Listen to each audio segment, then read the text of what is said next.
इस बार कहानी कुछ अलग। ये कहानी है वैम्पायर। वैम्पायर आपने सुना होगा। वैम्पायर एक आधा इंसान आधा जो एक तानी जैसा दिखता है, नुकीले दांत, राक्षस वैसे उसके आंखें लगे। वही वैम्पायर जो बैग से बनते हैं। ये वैम्पायर कहीं जगह कब्रिस्तान के अंदर एक डमी के अंदर छुपे रहते हैं। जब ये बाहर निकलते हैं तो तांडव बुलाते हैं। इन्हें धूप से प्रॉब्लम होती है, बट कहीं कहते हैं कि इन्हें इंसानों का खून भी उतना ही पसंद है। इस बार की ये कहानी अलग मोड़ पे 19th सेंचुरी में एक बहुत बड़ा डिसीजनिंग सीन हुआ था। वैम्पायर के ऊपर एक मूवी नहीं प्लीज। उस टाइम पे इस मूवी में वैम्पायर की लाइफस्टाइल और वो क्या करता है, कैसे बना, ये पूरा डिटेल्स किया। उसके बाद वापस 19th सेंचुरी के बाद 20th सेंचुरी में इसका एक शॉर्ट फिल्म भी बना जो उसके क्लासिक में बनाया गया। आज भी ये क्लासिक कहीं तो है, बट वो आज तक मिला क्योंकि एक टाइम इस मूवी पे शॉर्ट फिल्म बनाई गई और उस टाइम पे ये शॉर्ट फिल्म उसी कासिम में बनाई। पर इस मूवी बनाते समय बहुत जनों की मौत भी गई। ये मौत एक घटना भी कहा जाता है।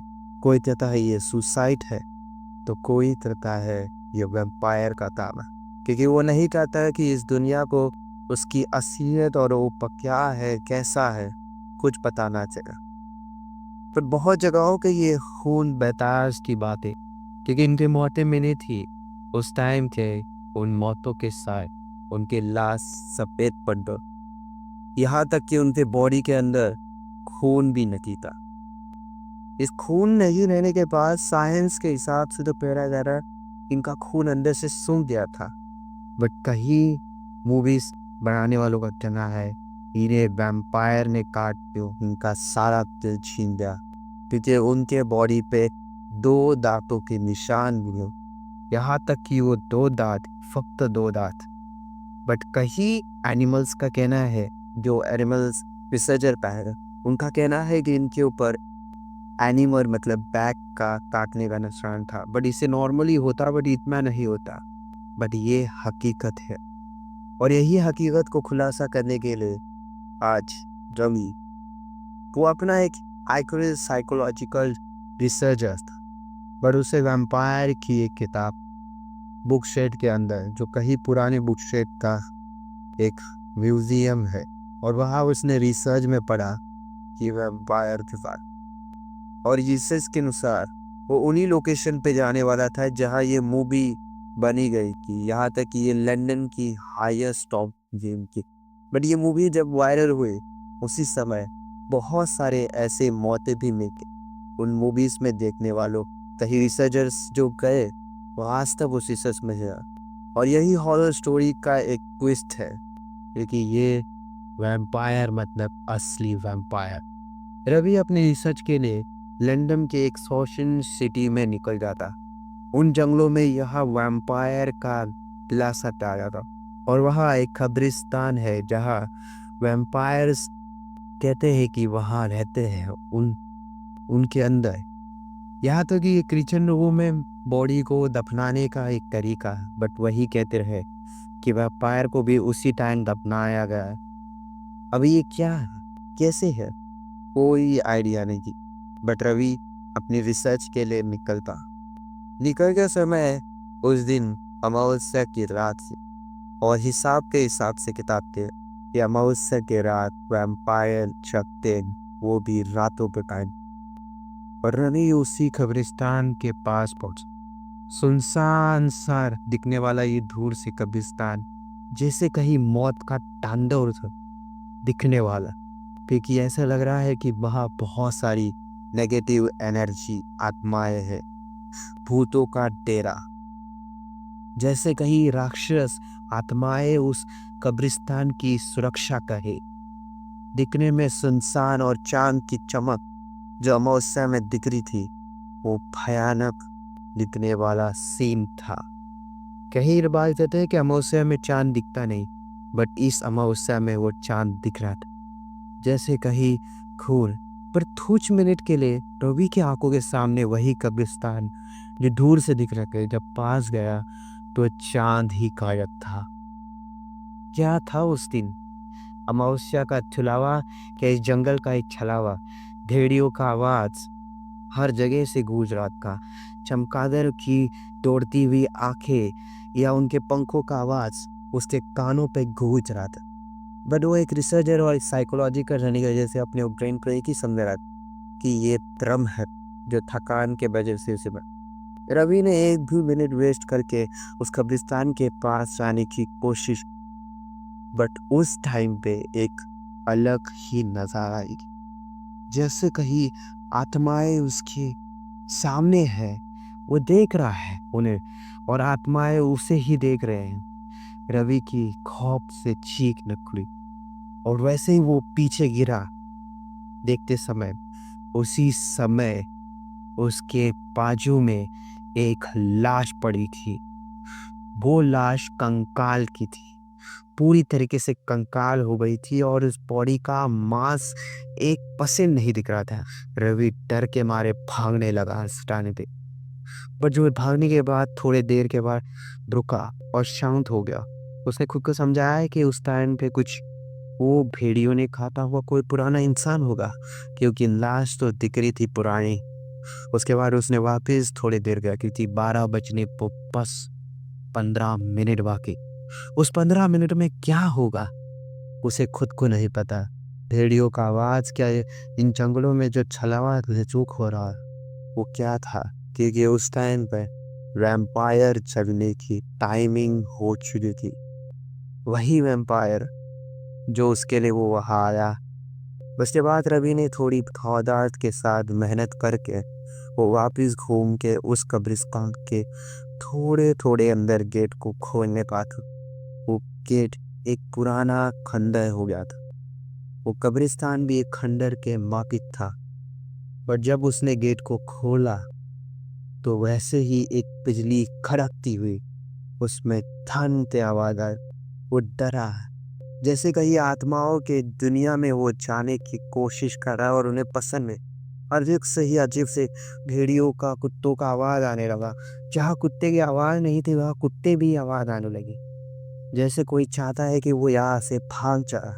वो डरा, बट उसने वापस मेहनत करके उस अंधेरे घोरान के अंदर घुसने लगा। यहाँ तक कि अंधेरा बहुत छा चुका था क्योंकि बादल उस कब्रिस्तान के ऊपर मंडराने लगे। उसने मशाल जलाई।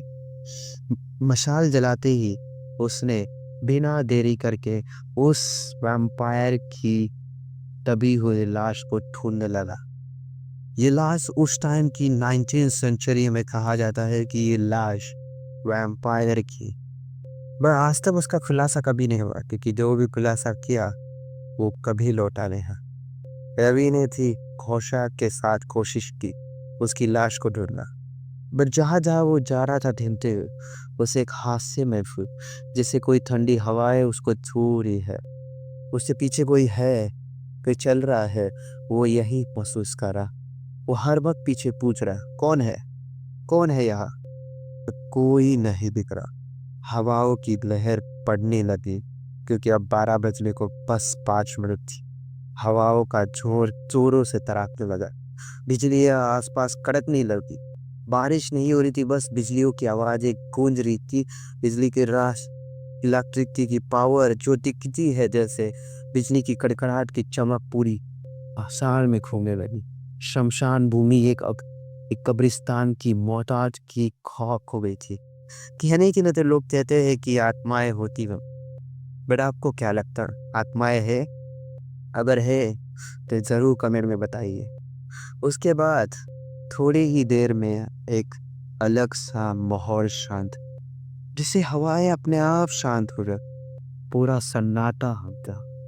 और उसके बाद जब रवि चुपके से देखने के लिए वहां पहुंचा तब उसे एक अजीब सी एक दबी हुई लाश का कैसल हिलते हुए दिखने लगा, जैसे कोई अंदर से तपान कोशिश कर रहा है उसे हिलाना। रवि डर गया। उसके बाद वो उस जगह पे शांति से बैठने लगा। क्या था उस कब्रिस्तान के अंदर?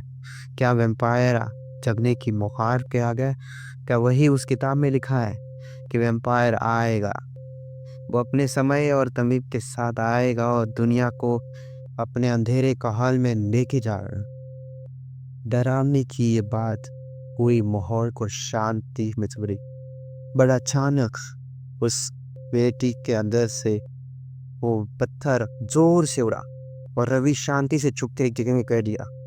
और उसके बाद एक अलग ही माहौल छा गया।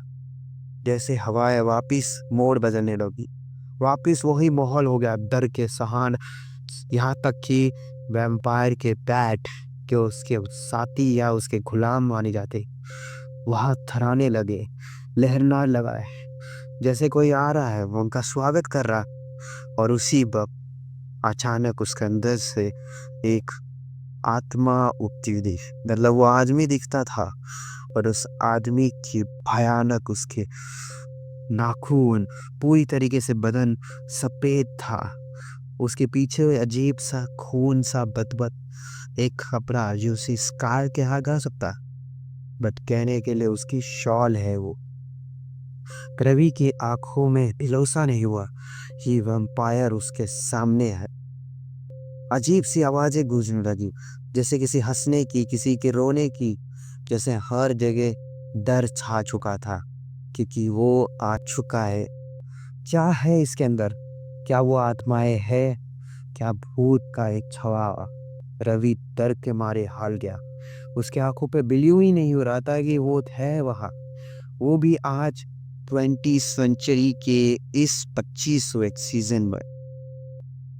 वो डर के मौत झुका उसकी आंखों में।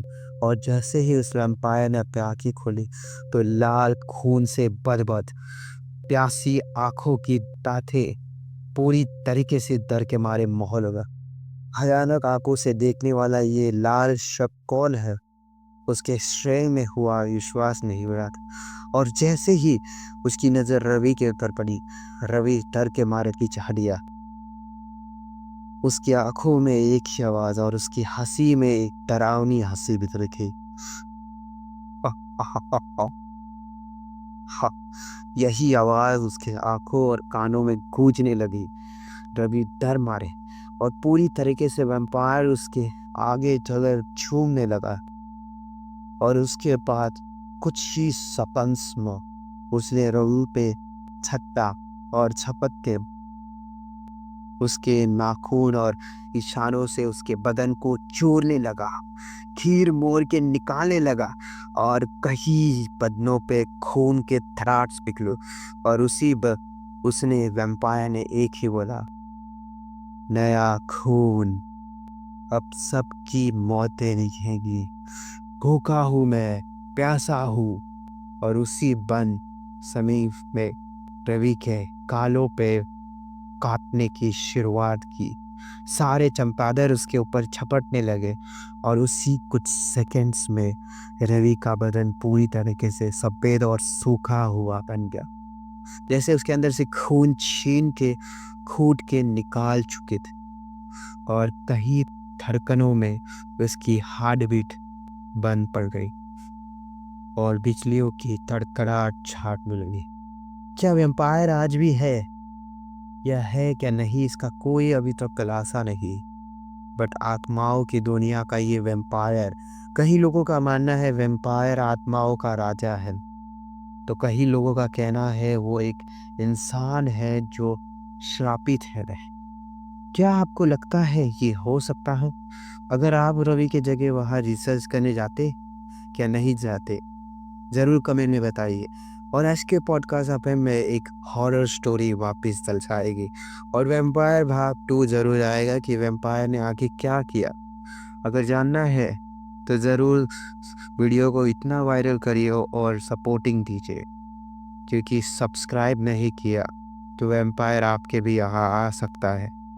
मिलते हैं आगे एक नई स्टोरी के साथ।